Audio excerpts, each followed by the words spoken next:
quand tu comprends ce qui se passe, c'est ce que j'aime bien dans le cinéma, c'est que tu aimes, l'apothéose de la réussite visuelle de la scène. Quand elle démarre, tu comprends. Quand Loki reflète ses atours, tu comprends. Tu te dis quand la fin des temps apparaît devant tout le monde, et donc tu es forcément en montée d'émotion parce que tu espères que ça va arriver.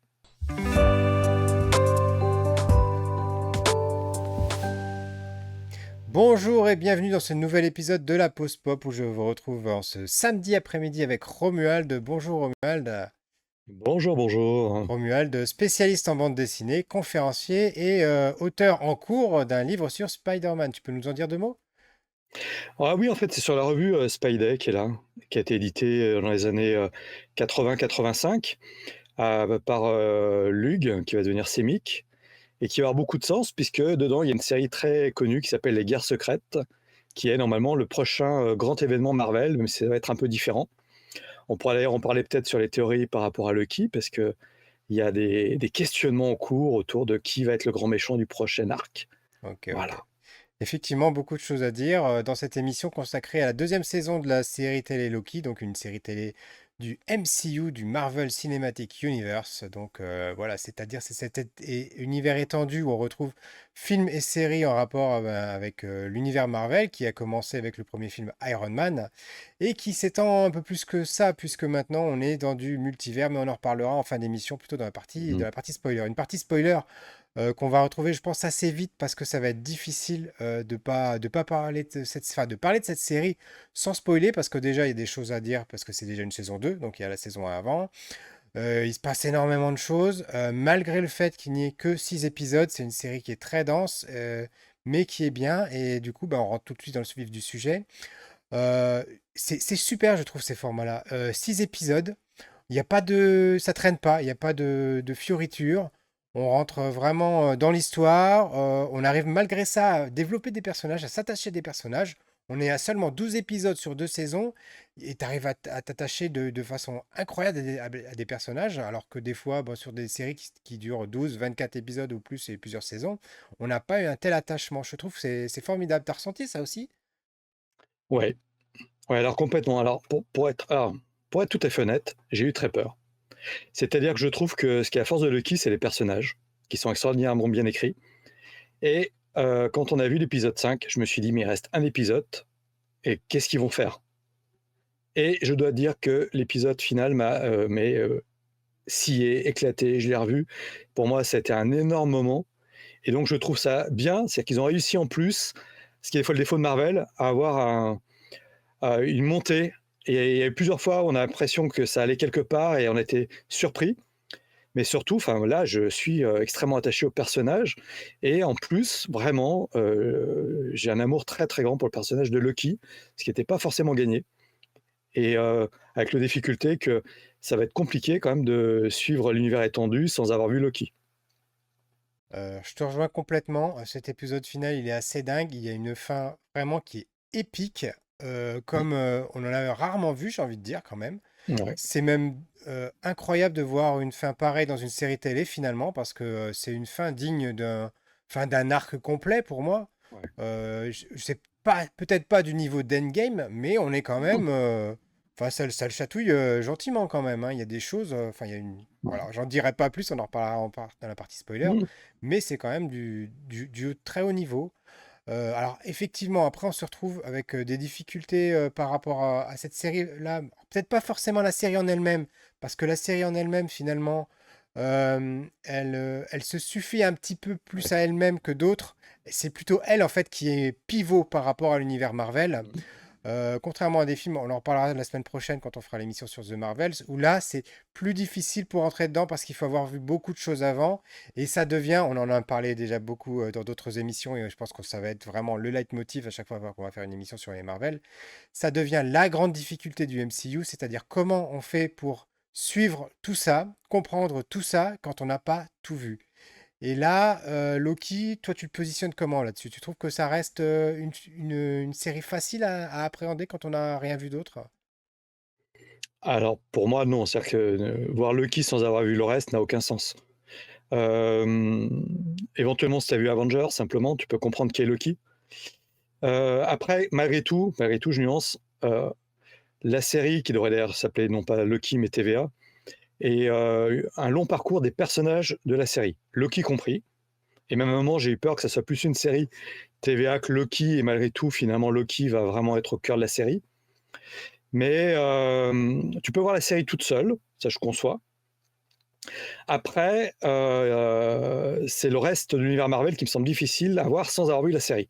La série, finalement, on a place assez les personnages, les enjeux, puis c'est là qu'on découvre Kang, donc tout est auto-contenu. Par contre, dans l'univers étendu Marvel, je ne sais pas ce qu'ils vont faire dans les films, mais là où on va, je vois pas, ou là il va falloir faire des panneaux explicatifs. Et même en plus, quand on a vu la série, elle est placée chronologiquement dans les films Marvel. Cette fois, on sait où elle se trouve.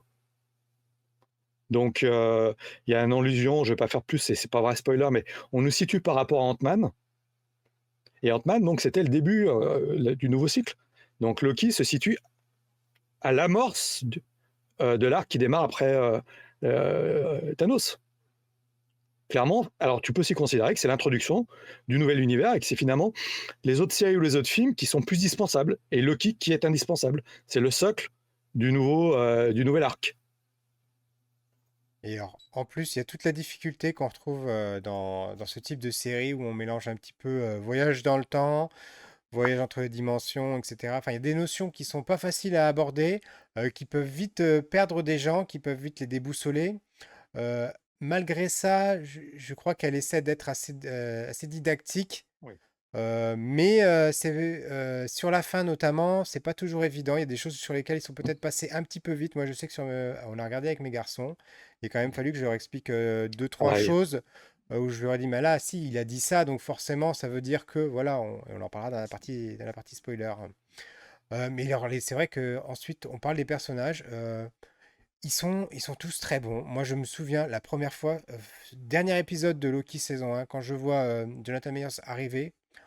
Sa prestation, elle m'avait totalement cloué le bec. Enfin, je suis devenu fan de cet acteur directement après Loki. Je le connaissais pas plus que ça, et Mhm. il m'avait vraiment scotché. Alors après, je sais qu'il a eu des déboires avec la police. Je sais pas si c'est terminé. Je sais pas où ça en est. Je ne sais pas quelle est sa continuité par rapport à l'univers Marvel. Donc ça, on verra. C'est pas de notre ressort. Mais en tant qu'acteur, pour sa performance, il est vraiment excellent, quoi. Et de la même façon, Owen Wilson.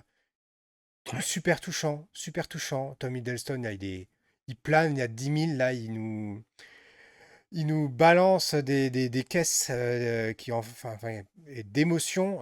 C'est vraiment Oui. hyper touchant. Alors, son alter ego féminin, qui est vraiment excellent aussi.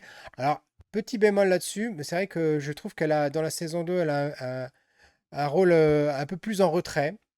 Je pense qu'il la garde pour la suite. Voilà. Sans en dire trop, même là, je crois que j'ai déjà dit beaucoup trop de choses par rapport au spoiler. Je pense qu'il la garde pour plus tard parce qu'on voit bien que par rapport aux autres personnages du MCU, il y a un pendant féminin à chaque fois qui apparaît pour la plupart d'entre eux, que ce soit pour Hawkeye ou d'autres. Donc on voit bien que c'est le fait que d'avoir un Loki femme, ça peut faire évoluer les Avengers dans un sens d'une équipe totalement féminine. Je te vois qui hoche de la tête, pas forcément d'accord. Si je réfléchissais, en fait, pour moi, ce que j'ai aimé dans ce personnage féminin, c'est-à-dire que elle est au cœur des décisions de notre Loki. C'est-à-dire que finalement, elle était actrice dans la première saison, elle résout la première saison, et là, elle était effacée, mais elle apparaît à des moments absolument clés, et finalement, tout repose sur elle à la fin. Sans spoiler, mais à la fin, toutes les décisions qui découlent viennent d'elle. Donc, elle est une inspiration, elle est un enjeu, alors qu'elle était acteur du déroulement dans la première saison. Et c'est intéressant aussi finalement que la première et la deuxième saison, c'est quand même assez différent. Et Lucky a aussi évolué, lui, dans ses compréhensions de l'enjeu. On a ajouté un nouveau personnage qui est Ouroboros, et je trouve qu'on arrive à en faire quelque chose de très intéressant. Et cette série, par rapport à d'autres séries aussi sur les voyages temporels ou les enjeux, c'est une série où à chaque fois on te pose une question, et on est plutôt face à l'échec de trouver une réponse. Et on a quand même tenu presque 2-3 épisodes sur une histoire d'échec. Et si on va très loin, dès le début, il y a un problème, et ce problème n'est résolu que dans le dernier épisode. Et c'est quand même énorme en termes d'écriture. Et puis je me permets, parce que j'ai la parole, mais qu'est-ce que c'est beau. la musique est quand même dantesque. Et la musique du dernier épisode, il est monstrueux. Et j'ai même retrouvé, moi, des petites notes de Pink Floyd avec des morceaux un peu de euh, New York, de Carpenter. Et, mais le visuel, les acteurs, ils jouent bien en plus, mais c'est beau, c'est torché, c'est écrit, c'est maîtrisé. Et est-ce que finalement, c'est pas le problème Et je pense qu'en plus, qu'il y a eu des choix, des choses qui ont été tournées, qui n'ont pas été montées et tout, mais l'importance des showrunners, on a l'impression que même Marvel a tourné plus et qu'elle a écrit après, ce qui reste peut-être le problème d'écriture de chez Marvel. Mais là, tu sens qu'il y a des gens à la commande, c'est pas possible de faire une série pareille sans qu'il y ait des gens qui prennent des vraies décisions. Et la série est ambitieuse, elle prend le spectateur pour quelqu'un d'intelligent. Moi aussi, il a fait que j'explique des choses à mon fils de 15 ans, tu vois. Voilà, enfin, c'est quand même bien, bien, bien, bien, bien. Alors, deux choses, je rebondis sur ce que tu dis. La première, c'est par rapport au showrunner. Alors, effectivement, je me suis renseigné là-dessus. Enfin, en tout cas, j'ai vu passer des informations là-dessus. Le scénariste de la saison 1, qui est finalement le showrunner de la saison 1 et de la saison 2, en fait, à la base, c'était pas lui le showrunner. C'était pas lui dans la première saison. C'était une personne qui a été transférée à Doctor Strange Multiverse of Madness. Et du coup, comme l'autre est parti, on a laissé à celui qui écrivait, au scénariste, les rênes de la série. Et la saison 1 a été énormément modifiée suite à ça. Et en fait, c'est pour ça qu'il y a une telle cohérence finalement entre les deux, c'est que il y a eu vraiment quelqu'un qui était aux commandes, qui avait carte blanche finalement, pour Une pouvoir, vision. une vision exactement. Et c'est ça, moi aussi, t'en parlais tout à l'heure en début d'émission, t'avais peur, et moi c'est vrai que j'avais peur aussi que cette saison 2, elle soit là, juste pour dire, bon, on fait une saison 2, parce que forcément, la saison 1 a eu du succès, donc on fait une saison 2. Mais non, c'est pas du tout ça, c'est vraiment la suite. Et on imagine bien qu'il avait déjà tout ça en tête, que c'est une vision bah, qui est beaucoup plus large que ça, puisqu'elle impacte, comme tu disais, totalement l'univers Marvel cinématographique. Voilà. Et alors, je reviens aussi sur ce que tu disais par rapport à Sylvie, donc le Loki féminin, ou la Loki féminine, je sais pas comment on peut le dire. Elle, elle est un petit peu comme le petit ange sur l'épaule, comme qui murmure en fait à l'oreille de Loki. La bonne Et conscience. même, je vais au-delà de ça, pour moi, elle est la symbolique de Loki qui finit par s'aimer lui-même. C'était déjà ça dans la première saison, c'était un petit peu ça la conclusion. Et là, il finit par écouter, on va dire, son bon côté, ses bonnes intentions, pour pouvoir résoudre un dilemme totalement surdimensionné, c'est le cas de le dire, voilà. Mm. Et il nous livre comme ça une partie, et là je passe à la partie spoiler parce que je crois qu'on va pas pouvoir tenir plus longtemps. Voilà. Donc si vous n'avez pas encore vu la saison 2 ou si vous n'avez même pas vu la saison 1, on vous invite à courir les voir parce que c'est probablement ce qui se fait de mieux dans l'univers Marvel. Je pense pas qu'il y ait une seule série qui lui arrive à la cheville. Non. Voilà, il faut vraiment courir la voir. Pareil pour toi, Romu? Oui, oui, puis bon, pour moi, en fait, c'est une histoire en 12 parties. C'est-à-dire que là, on a vraiment quelque chose qui est écrit avec une construction, une dramaturgie. La deuxième saison démarre exactement sur la première. L'évolution des personnages est quand même permanente. C'est-à-dire que là, c'est, tu vois vraiment une évolution. Et ce qui est vraiment intéressant, c'est le Loki qu'on retrouve n'est pas du tout le Loki du départ, et même le Loki, finalement, va devenir celui... dans l'univers Marvel, Loki, maintenant, n'est plus le dieu du mensonge et de la tromperie, c'est le dieu des histoires. C'est Loki qui finit par avouer que ce qu'il a le plus peur, c'est d'être seul, et il faut jamais oublier que Loki est quand même plus ou moins un enfant abandonné, puisqu'il a été récupéré par Odin, il est rejeté tout le temps, et il va devoir faire la chose qu'il redoute le plus au monde, c'est de devenir seul. Il se transcende avec les autres, à la fin, on spoil complètement. Il y a un problème, c'est que quand on a tué celui qui demeure, c'est-à-dire le Kang d'origine, ça détruit l'univers. Et Loki va essayer d'intervenir et tout ce qu'il fait échoue. Il échoue et on découvre que Kang, en fait, n'est pas mort et depuis le début, il contrôle tout ça. Et que le dernier épisode nous laisse la seule solution qui est de tuer Sylvie. Et il y a une scène incroyable où Loki va aller voir Moebius pour lui demander comment tu fais un choix. Et Loki va faire le seul choix qui est possible, c'est-à-dire il va devenir le nouveau, celui qui demeure, avec une image quand même dantesque, où il réunit les fils temporels, il est détruit, et la dernière image, on peut voir ce qu'on veut, mais c'est Yggdrasil, c'est l'arbre-vie. Et on a un Loki qui finalement est au cœur du multiverse maintenant. C'est le dieu de tous les dieux, c'est le dieu de tous les univers. Et cette fois, on se posait la question de savoir si le multiverse est ligne temporelle ou pas. Là, on nous dit clairement qu'il s'est passé quelque chose à côté de l'univers 616, avec l'apparition d'un variant, et donc on cite clairement Ant-Man. Donc là, pour moi, je me disais, il y a les multivers, à côté, il y a la lignée temporelle. Là, ils nous font clairement comprendre que c'est à peu près la même chose. Donc après, j'ai du mal à comprendre comment ils vont faire avec les incursions et tout. Mais voilà, on a un Loki qui est devenu l'être, quelque part, le plus puissant et le plus contemplatif. C'est devenu comme le gardien qui regarde ce qui se Ouais. passe. Et là, en fait, on se retrouve avec. C'est marrant parce que finalement, c'est une sorte de conclusion. Et on se demande comment justement ils peuvent enchaîner avec ça, parce qu'il est censé être celui qui demeure à la fin des temps, omnipotent. Et on va se demander mais comment cette difficulté va arriver. Alors, là où en fait, où j'imagine que ça va évoluer, c'est que finalement, ce qui risque de se passer, c'est que les Kang qui pensent pouvoir gérer juste avec le TVA, ils vont pas réussir. Ça va être une tâche qui est beaucoup trop Attention, ils ne savent pas que le importante. TVA existe au départ. Ouais, Ils nous ont même dit, au départ, à la fin, ils nous disent que les Kang n'ont pas conscience que le TVA oui, c'est existe. ça. Les Kang, en fait, on peut imaginer que chaque Kang va essayer de devenir celui qui demeure. Donc, tu vois, c'est comme si chaque Kang était sur la lancée, puisque là, on peut lire le film, hein, la série est avant Ant-Man. Donc, c'est avant le Conseil des Kang. Et on peut imaginer que c'est au moment du Conseil des Kang qu'ils prennent conscience qu'il y a plus d'enjeux que ça. Effectivement.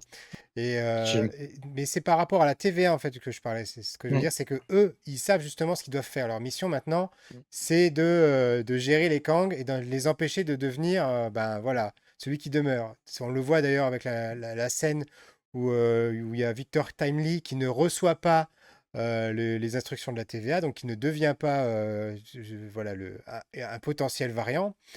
On voit donc après, pareil, la notion par rapport à Ant-Man et ce qui se passe dans le film de Quantum Mania. Il y a une petite allusion à ça.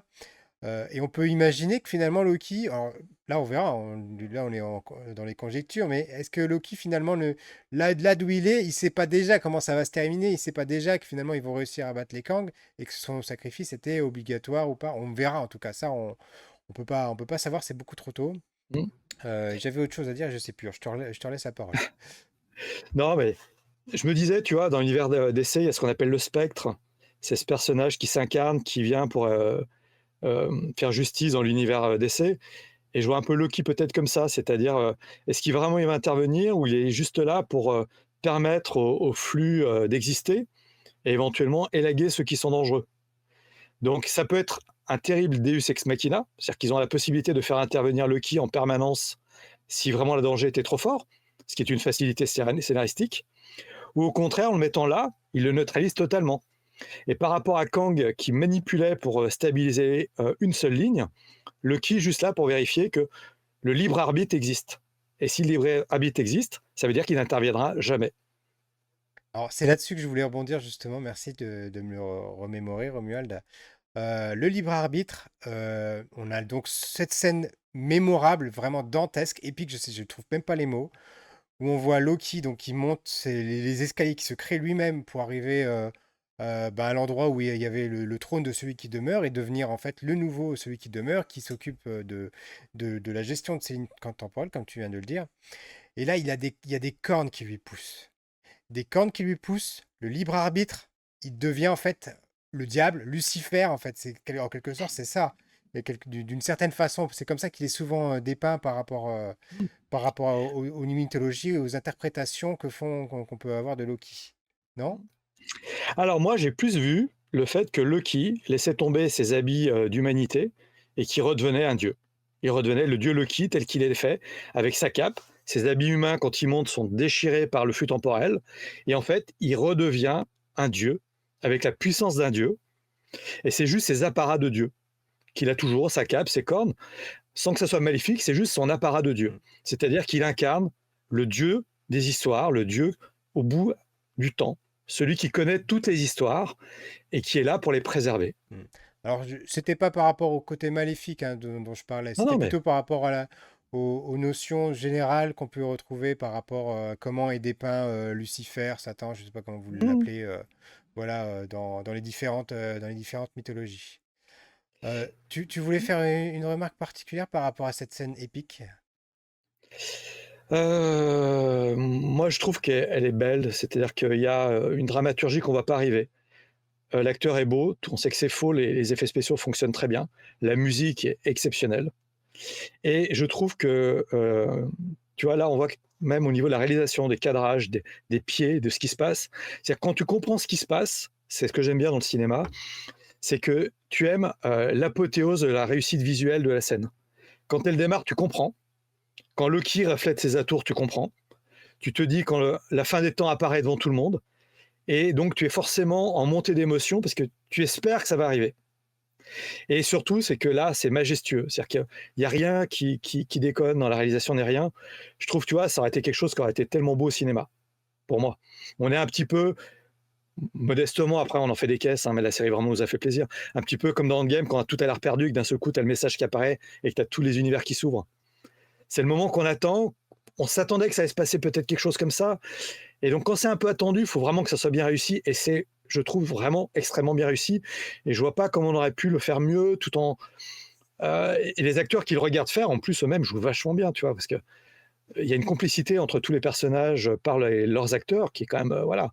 Moi, je l'ai vu 2 fois, donc 3 fois en fait, parce que j'ai un peu triché, je l'ai revu en 24 heures. Et pour moi, ça restera une scène qui va me marquer dans mon univers Marvel, hein. Oui, oui, et même au-delà. En parlant d'au-delà, du coup, comment imagines-tu la suite? Là, on va commencer un petit peu à digresser. On va essayer de faire ça rapidement pour les 5 minutes qui nous restent.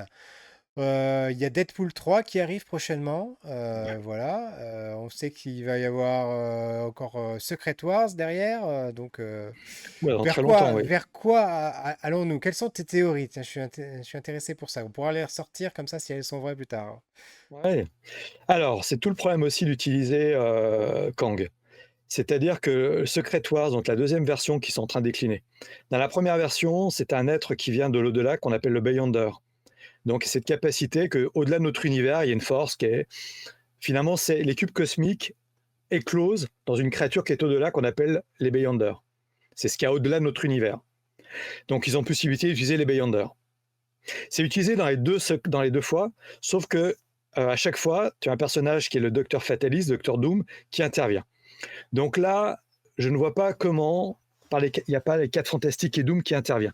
Et au passage, puisqu'on a un problème avec Kang, si vraiment tu veux remplacer Kang, il suffit de faire une scène où Doom, comme il l'a déjà fait dans les comics, vient et vole ou la machine temporelle ou le pouvoir de Kang pour devenir la nouvelle personne qui contrôle l'univers. L'idée de Secret Wars, c'est de fusionner dans un monde qui est l'agglomérat de tous les mondes, et ça permet derrière de rebooter l'univers Marvel à chaque fois. Donc le grand méchant ou le grand dieu bienveillant, c'est Fatalis. Donc de toute façon, tu vois, pour moi, ils ont annoncé les 4 Fantastiques, le casting va être connu. Ça serait quand même très dommage de se passer d'un vrai grand méchant qui serait Fatalis. Après, c'est aussi le moyen, quelque part, s'ils ont besoin de se débarrasser de Kang. Et Kang, en pensant être tout puissant, peut être simplement battu par quelqu'un de plus malin, qui pourrait être Fatalis. Mais de toute façon, on sait que derrière, ils vont rebooter l'univers Marvel, avec une nouvelle temporalité, des nouveaux personnages. Et Secret Wars, c'est forcément ça, de toute façon. Après, quel sera le méchant, quelle sera l'histoire? C'est l'accès à un pouvoir qui est au-dessus de tout, et comment on renverse un dictateur suprême, et quelles sont les conséquences derrière. Et pour parler des conséquences et toutes ces suites, ben, on sera là, fidèle au poste. Je te remercie Romuald d'avoir passé cette émission en ma compagnie. Je remercie Cowboy Étoile qui est venu dans le chat nous dire un petit bonjour. Voilà, et puis en ce qui nous concerne, ben, on vous donne encore rendez-vous la semaine prochaine pour un nouvel épisode de l'univers Marvel, puisque ce sera avec The Marvels. Voilà, que je vous conseille déjà d'aller voir, hein, parce que pour vous faire votre avis, ne serait-ce que ça, et parce que moi qui ai déjà eu la chance de le voir, contrairement à Romuald qui je sais va aller le voir ce soir, eh ben écoutez, je m'attendais à rien, je m'attendais même à être déçu, et j'ai été agréablement surpris, et donc on sera là, Romuald et moi, la semaine prochaine, pour vous J'ai en hâte. parler. Voilà.